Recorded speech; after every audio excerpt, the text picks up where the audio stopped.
Hi everyone, thank you for watching my video.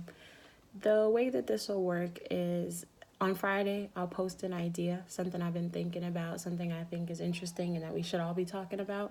And I'll record a series of videos throughout the weekend to discuss this topic and to, just kind of expand on it. And I really want you guys to challenge what I say and think about what I say and come back with some ideas and add to the conversation.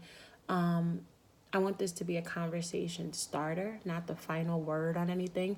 I don't have all the answers, but as a researcher, I am dedicated to finding answers and figuring out why things are so unequal and what decisions and who are the policymakers and who are the big players that kind of create the situations that bother us or that we don't even know about that maybe should bother us. So on Friday, I talked about how the government has kind of ignored the middle class and how they're creating policies that are furthering inequality. So I said to that today or over this weekend, I would give a few examples. My first example is student debt. Student debt is a burden for so many people of all classes. We are at $1.2 trillion in student debt. That surpasses medical debt, credit card debt, all of those things. And this is an all-time high because we don't have free or government sponsored education as we once did, like in the 60s. The City University, for example, in New York used to be free. And it's low cost now, but it used to be free. Another reason is because colleges are way more expensive than they ever were. So almost everyone has loans out. I argue that this is an issue for the middle class because that is the group that is not wealthy enough to pay for college out of pocket, but too wealthy to get loans or grants that they are not required to pay back. And that was my situation. I started college in 2005 at Fordham University. Tuition was $15,000 a semester, $30,000 a year. After reviewing the documents, they thought, you guys have got this. My parents did not have this. They were an HR manager and a postal worker. And they could not come up with $30,000 a year. So I took out loans for the entirety of my education. I was lucky enough that they were able to give me food and buy me a Metro card and things like that. But I took out loans for all of the tuition. After 3 semesters, I realized that this was bullshit and I needed to transfer to a cheaper college because I was accruing massive amounts of debt. And I transferred. Everything was cool. I went to Hunter College, graduated. I want to go to grad school now. I want to be a researcher. I'm faced with the same predicament. Do I take out loans? Do I not take out loans? To do the work that I do now, which I love, I need to have a PhD. So I went to school, took out my loans, did what I had to do, graduated, thank God. Now I have $800 a month in loans. And that's steep. It's steep. $800 a month is rent in a lot of places. And I pay that just in loans. I'm fortunate though because I live in a family home where I don't have to pay normal New York City rent. If I wasn't in this situation, I doubt that I could pay market rent, $1,800 and pay my bills. I would, my life would be drastically different if I had to do all of those things. So I'm fortunate, but there's a lot of people out there that are unfortunate, are being saddled with loans. Black people have the highest rate of loan defaults. Black community college students have the highest rate of loan defaults in particular. But the racial aspect is what actually really I find to be fascinating and something that we should really pay attention to. Scott Clayton and Lee published an article for the Brookings Institute that found that Black students, when they graduate from college, have $7,000 more debt than white students. And if they should continue on to graduate education, they have $25,000 more debt than white students. There's a few reasons for this: interest rates, the liquidity of wealth. Black people might not have houses that are valued at enough to pull money out to pay for college, for example. That's what liquidity is about. And it creates such an imbalance. College is supposed to be the thing that gives you a leg up, allows you to climb up to that next social rung. And it's actually the thing that's keeping people on the same rung. I couldn't buy a house right now. I don't even think I would want to have children right now. Like these debt, like until I get, some of this debt lowered, I really think about what kind of decisions I want to make for my life. And that's anecdotal, but there is empirical evidence that shows debt is related to home ownership, it's related to civic engagement, it's related to childbirth, it's related to all those things that it's related to in my life. And if we, America, government, policymakers believe that education is a public good, where students are going to graduate and have more tax dollars and be more educated and vote and do these things that kind of define the American dream for us, then we need to put our money where our mouth is and figure out a way to fund students and not just the poorest students. Because what I see is if you don't if you're not getting like some crazy tech job out of college, or you choose to do something that is more public service based, you're going to get pushed down into the middle class. You're going to get pushed, either you're going to stay in the middle class if you're lucky, but you might get pushed down into the lower class with all the debt that you're saddled with.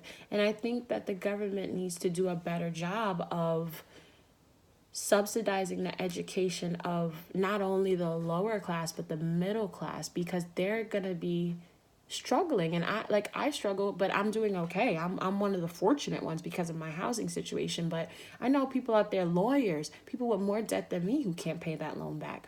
That's my like I can't complain, and I don't complain about my loans because I know it's worse out there. And I think that the government needs to pay attention to that. Why are colleges so expensive? Why can't middle class people get loans? What is this expected family contribution? Because it's bullshit. My parents didn't have $30,000 to pay out of their pocket. Like, who has $30,000 laying around? Not I. I still don't have it laying around. My parents didn't at that time either. So I think the government needs to pay a little more attention to who gets loans, who's worthy of loans. We need to redefine what this whole loan system is about and why so many students need to take out a loan. If college is a given nowadays and everyone needs an education, we need to do a better job of making it affordable. So talk to me about that example one. Tell me, am I full of shit? Is that an issue? Because I think it's an issue. Example number 2. This is a local example, and it's in New York City in particular, the most tenant-friendly city that I know of. And we have a situation where we are renting an apartment to tenants. New York is a city, and don't tell them I told you, but you could come to New York and pay your first and last month's rent and live for 6 to 8 months not having paid your rent. New York has a housing shortage, and they have low-income people that are out of housing.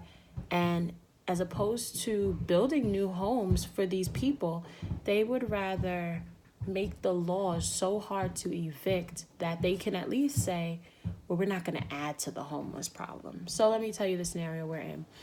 We have a tenant who hasn't paid rent since March, and we went to the court thinking like, okay, we'll file for eviction because she's not paying rent. Rent is what you do when you're a renter, right? Pay rent. No. New York City told us not paying rent is not grounds for eviction. Not paying rent is not grounds for eviction. So we have to go through this whole rigmarole, bringing these forms back and forth downtown, doing all of these things to try and get this person out. And it's still going to take at least 90 more days.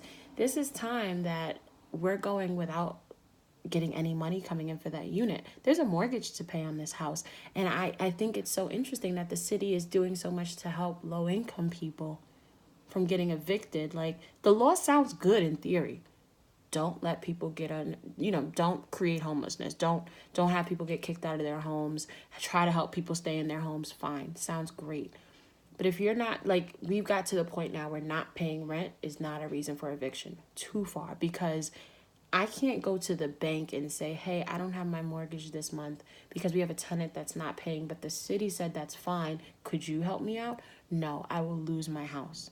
So the government is, the city of New York is trying to solve their own housing issue on the backs of the middle class is how I see it. And I say middle class because those big, huge apartment buildings, those corporate buildings where, like, the Trump plazas and not just Trump, but like even the smaller scale, buildings all around Brooklyn that like the Jewish people own, those are big corporations, and they have a big legal team. They know the ins and outs of the law.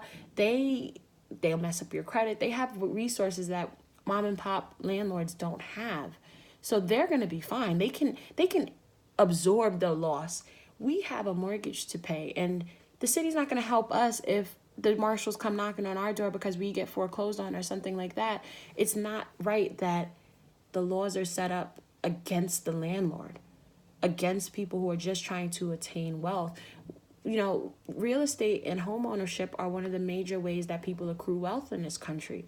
And the city is literally holding that against us and putting us in a position. I feel like our tenant owns the apartment.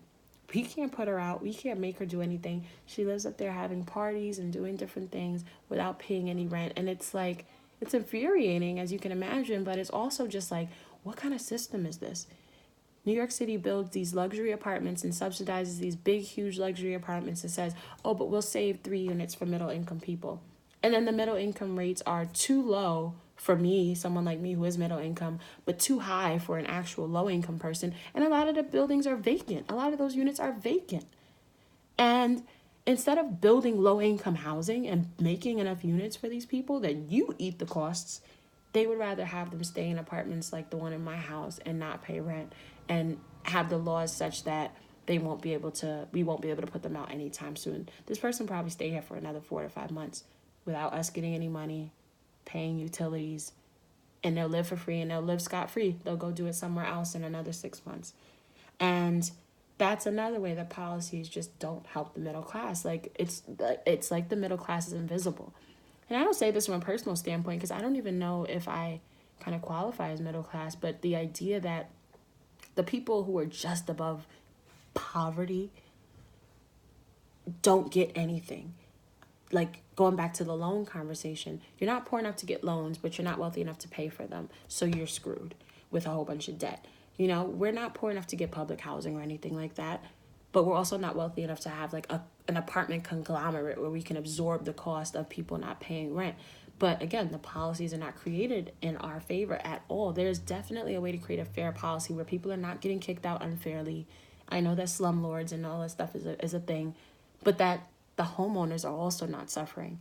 The city needs to pick up the bill. The city needs to do more for the poor people. It can't be done on the backs of normal homeowners just trying to pay their mortgage. So those are the 2 examples, and I would love to hear what you guys think. Am I making something out of nothing? Is this a real problem? Am I unfairly blaming the city or the poor or somebody?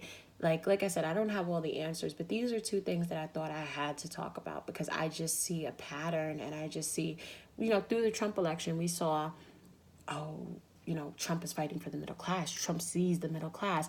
I think that was bullshit, and I think that those middle class people, like these coal miners and stuff like that, are starting to see, no, Trump doesn't care about us either, but the idea definitely hit a string with people because I can't be the only person that notices that policies ain't really here for people who are not extremely poor or extremely wealthy. Small business owners, like this house is a business, we're trying to collect rent, and small business owners, things like that, nothing.